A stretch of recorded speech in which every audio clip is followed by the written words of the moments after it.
How old were you? I was 13. You had your kid. Haircut can totally change somebody's disposition. What's up, YouTube? Yet another episode of Pensantes.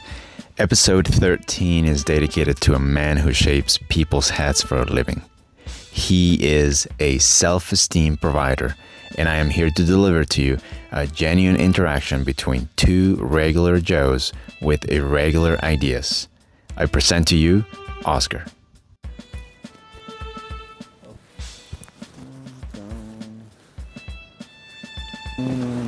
Suck it in. Do you believe in ghosts? Do I believe? I don't believe, but I don't disbelieve.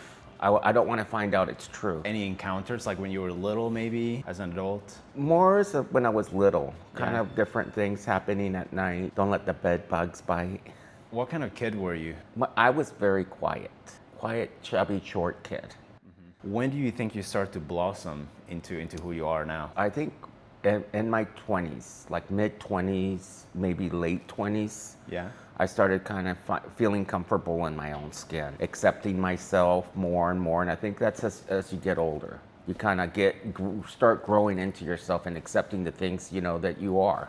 I always wanted to be the masculine guy, but guess what? I'm not. Yeah. And that's one of the things that I love the most about you. You are just you, Mm-hmm. We get inspired to Yeah. also be ourselves. As a hairstylist, as a barber, therapist, so many things in one. How do you feel about it? I love it. I love what I do, transforming somebody, because a haircut can totally change somebody's disposition, especially when it's a good haircut. It can change somebody's full appearance to where it changes if they're in a bad mood and they like what they see in the mirror, they like it. I like the art. I love art. So the artistic part of it is what I love. I think when you are giving people better self-esteem, it's definitely an art. You're uplifting them. Yes, absolutely. Some of your favorite things to eat and drink, do you have any I'm Mexican and I love spicy food. I love Indian food and Thai food. I love all food that's good. It doesn't always have to be spicy, but I have a preference for spiciness. So anything with spice I love. Do you have a favorite type of pepper? I'm like the jalapeno pepper I love, of course. I like the habanero. I don't necessarily grill them because I think it takes the spiciness away. I just chop them up raw. I don't like eating them just like, I'll burn my mouth. Why? I don't like a lot of sugar in my drinks. Were you always like that, or also? Well, as a kid, you want sugar. So I was always for that as a kid. But I know that if I have something sweet at home, I will drink that down like there's no tomorrow. So I just don't bring it. For, dental hygiene, dental care, I want to keep my teeth as long as I can. And that was the first thing that I did before hair. I was in the dental field. What did you do in the dental field? I was a dental assistant.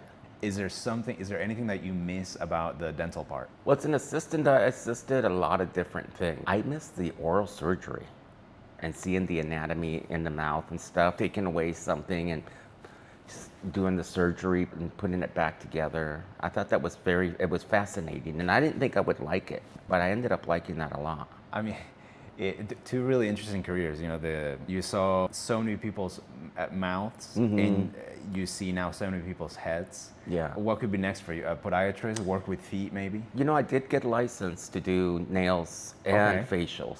I got the full license when I did hair, but it didn't really interest me to do nails or facials that much. The hair is what really caught my attention. But I think this is going to be it for me as far as career changes. I've gotten a little too old to be changing careers at this point. You can still pull it off. But I'm always going to be a hairdresser first and foremost. What's the one thing that you appreciate the most about the hairdressing part? Just the idea of the conversation, the listening to people, because most times when people are talking to you about their personal issues, they're not there to hear your advice or your personal opinions. They're to have a sounding voice, somebody to just tell them and not hear anything else in return. Just get it out of their head and out of their system. What's something that you would like to get out of your system if given the chance?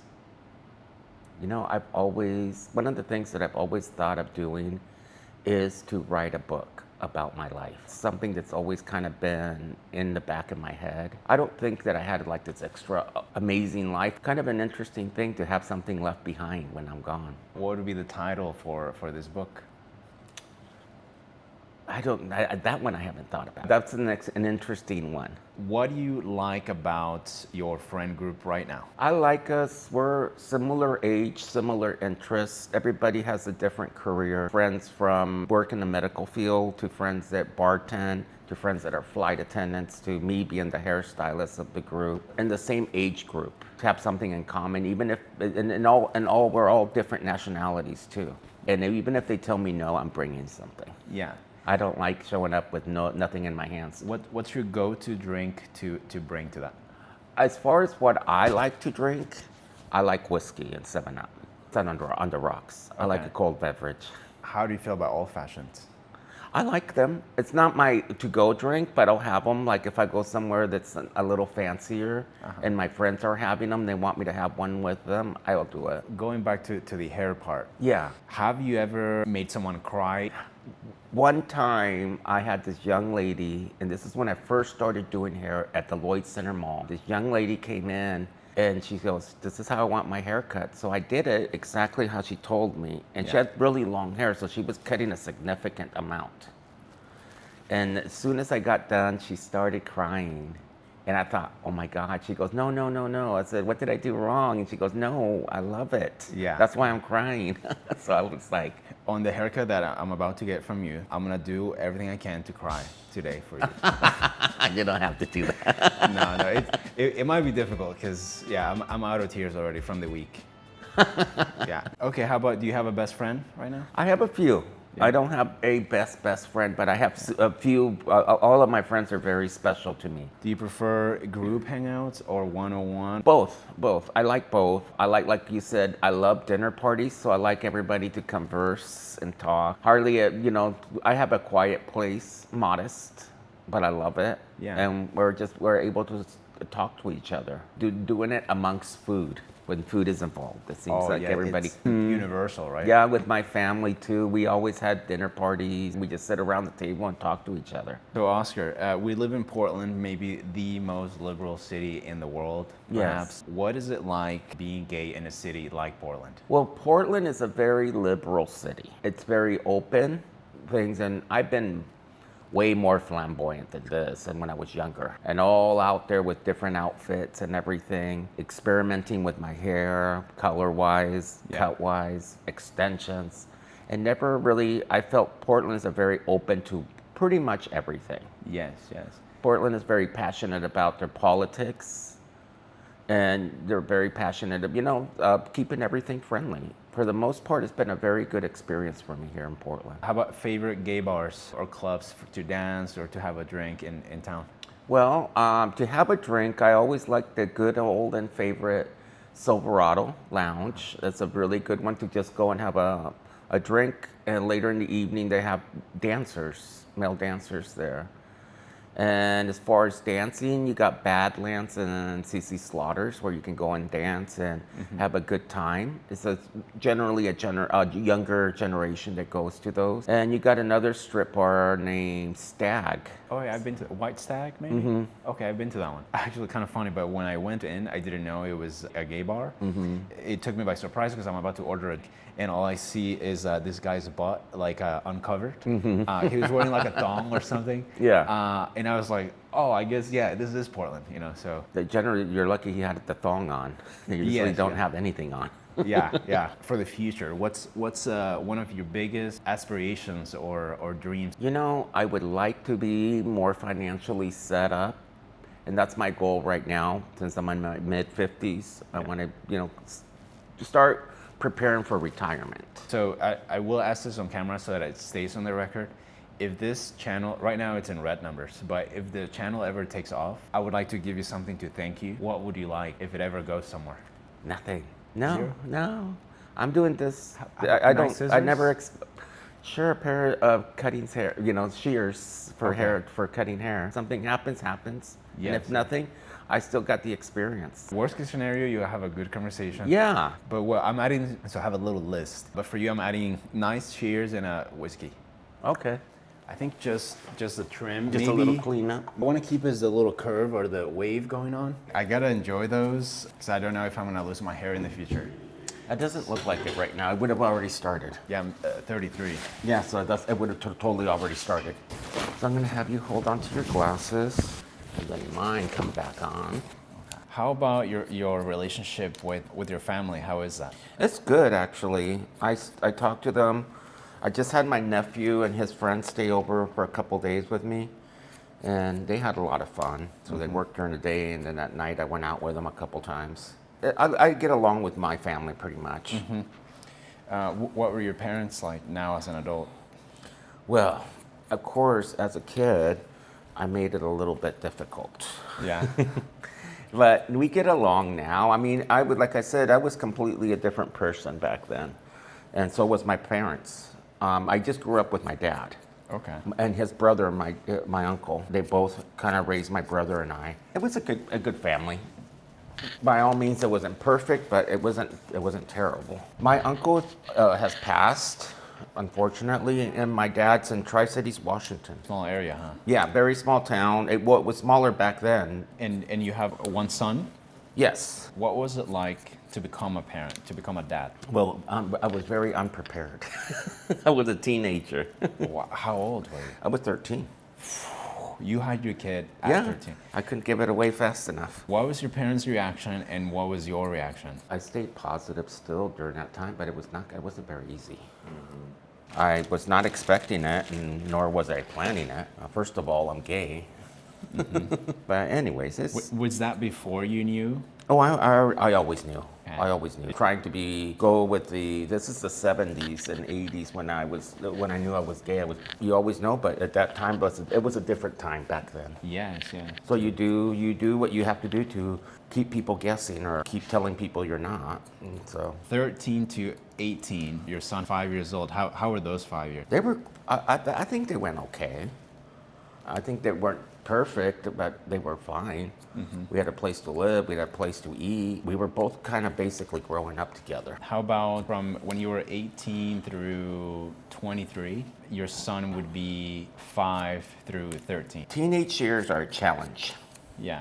They kind of start not wanting less of you and, more their friends' time and stuff. It went okay. We kept moving around a lot. I was in a music group that we kind of moved around a lot and around the country and stuff. One of the conclusions that we've arrived to is that parents don't come with a manual Nope. on how to be a parent. No. And so they're all just winging it. First kid, so young. The fact that you're here right now in 2026 and you're such a successful and happy person, it's a miracle. I agree, especially I've lived through now 2 pandemics. What was the first one? The AIDS pandemic. Well, people were dropping like flies. Nobody was doing anything about it. And now we lived through COVID as well. Which one was worse? AIDS, because COVID, they were on it. Medication. Technology and research. Yeah, we had more technology to deal with something like that. Lots of people just didn't want to do anything. They called it the gay disease. Yeah, I know Magic Johnson, He got it in the 90s, yeah. It goes undetectable. Like dormant or something? Yeah, yeah. What? So if you could choose, let's say you have some magical power that allows you to live multiple lives. Right now you've lived one life, the life of Oscar. What else would you choose to explore if you could have multiple lives? Well, to be honest with you, this life right now that I have is sufficient enough for me. I don't want to go through it and go all over again. But if I were to do it, I like to be a healer. Yeah. Oh, if herbs is going to help, let's do herbs. If medication is going to help, let's use medication. Whatever's going to make you better. That's what I think, and keep you mentally and physically better. What's your favorite type of hair to work on? All hair is different. I do love curly hair. I love the way curly hair looks. It's that you got to have a knack for doing curly hair because you got to be really careful. It contracts, right? Less Less is more. Yeah. When it's like a spring, the more weight you take off of it, the tighter the curl becomes. So It looks like you cut a lot off. So less is more. Have you ever cut anyone by accident? Not like with the scissors. I have with the razor. Oh, really? Yeah. When I first started using the straight blade, I did. Oh. Just like a little nick, and it still happens no matter how good you are, especially if you're shaving somebody. I usually end up cutting myself more than anybody, but usually I'm pretty good about not cutting customer. Yeah. At least you try. But when I've had mishap, it's usually with the straight blade and somebody wants to talk and they talk with their head moving. Maybe if I was Indian, I would be like. No, believe it or not, the Indian people keep their head pretty still. Well, there's people that talk with their movement of their head and they go there, and I'm like, keep it still. I have some friends that I have to constantly tell, say, hey, you know, you're moving your head, making it kind of difficult. Yeah, I guess at the end of the haircut, you could always tell them, oh, this is when you were telling that story. Yeah, it's like a map of the conversation. Yeah. So one thing with my head, it has this like alien shape. Yeah. It goes shorter just on this little. Okay. Otherwise, when it starts growing, I swear it goes like this. Yeah, absolutely. For tonight, Saturday night. You know, kind of window shop at the Cinco de Mayo. Yeah, just browse around. Yeah, well, I'm not going to go in because I don't want to pay a cover. You can still look, you know. Yeah, that's what I'm saying. I'm going to walk by the waterfront. I love being like a looky-loo. I love window shopping. Hello, how you doing? Good morning, how are you? If you want to have a seat, we'll be right with you. Come right in. You're a customer? Yeah, Okay. you're early. Yeah. Yeah. It would be like that. Like they call that B-roll. Looking great. Okay. Let me clean up the back of the neck. Beautiful. What's one tip you would give a young person who wants to be a hairdresser and that's their passion and they're kind of unsure about the path? You know, I think there's an old saying that they say, do what you enjoy doing, find out what you love to do, and find a way to get paid for it. 9 times out of 10, your first career is not going to be your last career. Yeah. Sometimes people are fortunate to find that, but most times you kind of bounce a little bit until you kind of get to know yourself and kind of. Excuse me, what's your name? Would it be okay, and you don't have to be in the camera, I just want to get some of his. If you could build anything, let's say you magically have any skill in the world, you can build anything, what would you build? A time machine. Correct some of the mistakes I made. There will be no more questions after this. Okay. When you are gone in life, how would you like people to remember you? Happy. Happiness, laughter, and peace. If you like that interaction with Oscar, I'm cordially and officially inviting you to watch next week's episode where I interview a lady who's obsessed with lighting. She owns a light bulb store in the city where I live, and we do the interview as she helps other customers. If any of that resonates, I'm not saying subscribe. I'm saying consider subscribing if you value the social aspect of the interactions that I'm bringing to you. And remember, these are real people, complex people, and simple people. This is a channel made for people like you in mind. People who like to sit, ponder, people watch, and you don't take life as serious. And remember, we're only here for a few decades, so might as well make use of your free will. It looks miraculous. I'm ready for Cinco de Mayo. Yeah.